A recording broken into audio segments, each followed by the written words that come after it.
പരിശുദ്ധ ഖുർആൻ വന്നിറങ്ങിയതിവിടും പരിപൂർണ റസൂലുള്ളാ പിറന്നതുമിവിടം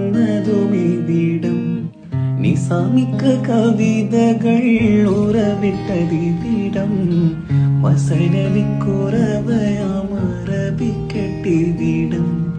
തുടുത്ത സൈത്തൂൻ മരത്തിന്റെ കനികളും ജറാദെന്ന കിളികളും ചുടുകാറ്റിനൊലികളും ഇടയ്ക്കിടയ്ക്ക് കച്ചവട സംഘങ്ങൾ പോകുന്ന പാതകളും ഒട്ടകങ്ങൾ വരി വരി വരിയായി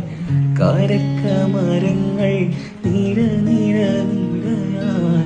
ഒട്ടിടവീട്ടുയരത്തിൽ മലയുള്ള മരുഭൂമി വിലസിടും